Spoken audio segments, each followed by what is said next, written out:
Hi, this is Ramya from PharmaTudes. Welcome to my channel. And today we are going to discuss about SMID rearrangement or SMID reaction. So what is this reaction? We'll see now. It is an organic reaction in which hydrozoic acid, which is having the formula of N3H, reacts in presence of mineral acids such as sulfuric acid with carbonyl compounds or tertiary alcohols or alkenes. So what is this hydrozoic acid? Hydrozoic acid, it is having the molecular formula of N3H. Usually the structure is written like this, and it can also be written like this. And you can see the negative charge will be more predominant in this nitrogen. Actually, this hydrozoic acid is also azide. Azide means it is N3. So N3 azide is a conjugate base of this hydrozoic acid.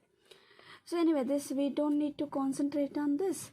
So in SMID rearrangement, hydrozoic acid reacts with carbonyl compounds such as carboxylic acids, aldehydes, ketones. These are all carbonyl compounds, and also it will react with tertiary alcohol and alkene in the presence of sulfuric acid to give respective products. Now we'll see what are the products which different reactants will give rise to.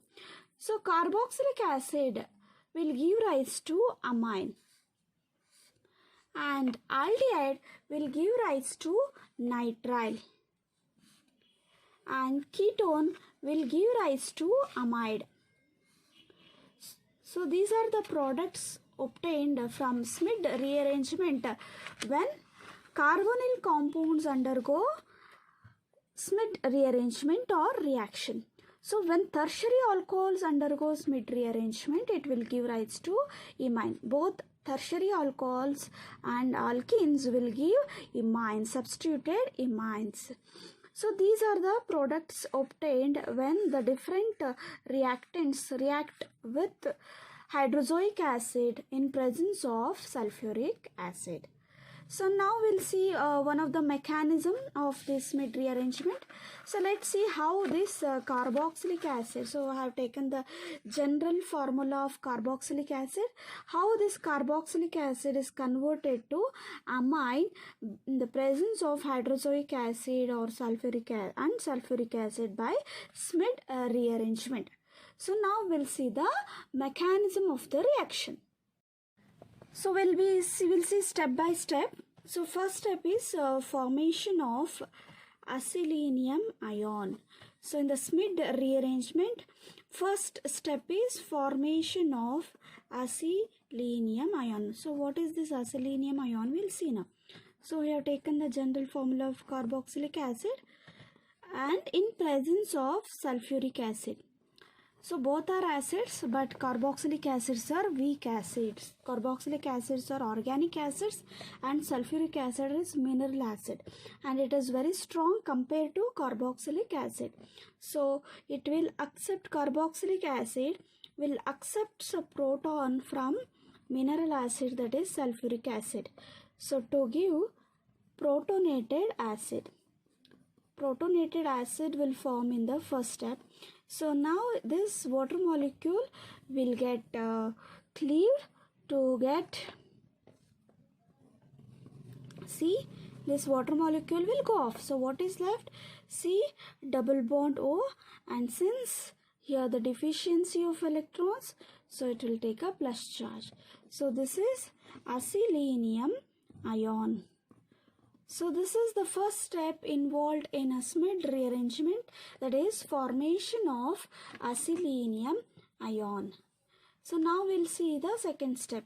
So once the acyl ion forms, hydrozoic acid attacks. So we can write the second step as attack of N3H, that is hydrozoic acid on acyl ion. So we'll see where it will attack. So this will react with hydrozoic acid. What is the formula of hydrozoic acid? N.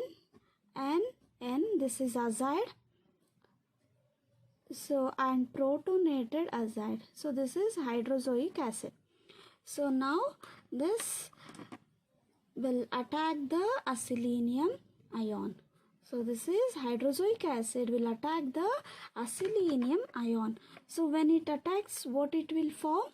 See, R, C double bond O, and this N will attack.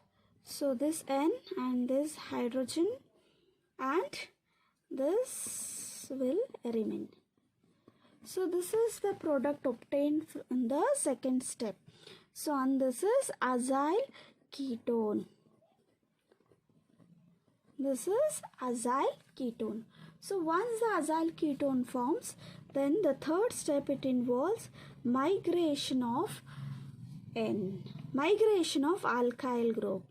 So, you have seen in the Beckmann rearrangement in my previous video how the alkyl group, which alkyl group will migrate. So, this is migration of, you can refer my previous video for the stereochemistry. So, this is migration of alkyl groups.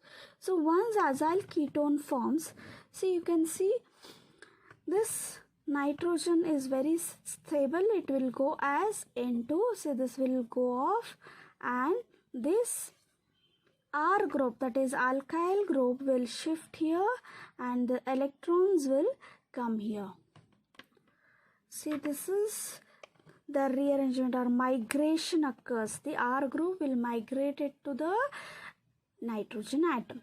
So, now we will write, see, now this R group is not there. So, we have C double bond O, and here we get the double bond N and H, and this R group will come here, and this nitrogen goes off. So, this is the third step involved in the Schmidt rearrangement. So, what we are getting? So, actually this is, what is the structure of this? This is isocyanate. So, from the migration of alkyl group, we will get isocyanate. But here it is having extra one proton. So, it is protonated isocyanate. So, from the migration, we will get protonated isocyanate. So, now we will see what will happen in the next step. So, once this protonated isocyanate forms, then it is attacked by water. So, the next step is attack of water molecule. So, water means we have H plus and OH minus. So, where this water molecule will attack? See, here we have C double bond O, C double bond N, right? So, here the carbonyl group is always electron deficient, but we have isocyanate here. This carbon atom is satisfied with the 4 valency. 4 valency satisfied. So, complete octet structure is there. But still this carbon is electron deficient. Why? Because these electrons will be moving towards highly electronegative atoms such as oxygen and nitrogen. So, now negative charge will come on nitrogen and carbon is electron deficient. So, H minus will go and attack carbon atom, and hydrogen will attack H plus will attack the nitrogen atom, as it will take up the electrons from the carbon atom. So, now we will see what the product we are getting. So, we are getting this C double bond O, and this C is having OH, and now this electrons comes here. So, here single bond NH, and here the hydrogen will attack and R.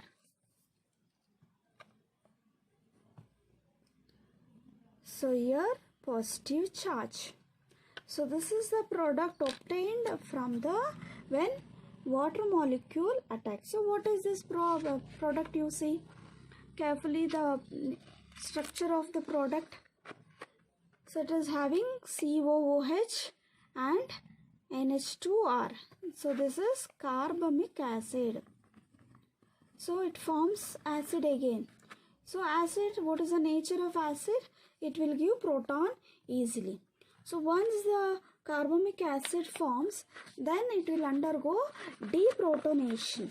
So now deprotonation occurs. So where? So this hydrogen will go off as a proton. So this hydrogen will goes off as a proton. So what we will get? See, carefully observe the structure. See this C double bond O, and here this hydrogen will go as a proton. So electrons will come on the oxygen, and we have NH2 and R. Right? So NH2R, and here the positive charge. So now we'll see the movement of electrons. Now these electrons will come here, and this part will goes off. So carbamic acid will, after protonation, carbon dioxide will go off. So this is carbon dioxide. Carbon dioxide will go off to give rise to amine. So what we will get? So this will go as carbon dioxide, and this is NH2R. So what is this? This is the product we are getting from the Schmidt rearrangement or reaction when carboxylic acid reacts with hydrozoic acid and sulfuric acid. So this is the mechanism involved in the reaction. So as we discussed, so applications of the reaction is different carbonyl compounds will react in the presence of sulfuric acid with hydrozoic acid to give amines, and when aldehydes will undergo reaction, it will give nitrile, and when ketones will undergo, it will give amides, and when tertiary alcohols or alkenes undergo, it will give substituted amines. So this we have seen before. So now let's revise the steps involved. So the first step is formation of selenium ion. So and the next, attack of hydrozoic acid on selenium ion, and the next, migration of alkyl group to form a protonated isocyanate. So after that, attack of water, then on deprotonation, so we'll get, then the carbon dioxide will release, and the respective product we will get, that is amine. So this is the mechanism involved in Schmidt rearrangement. So if you found informative, if you understood, please subscribe my channel, and if you have any doubts, please leave a comment. So thank you for watching the video. Take care.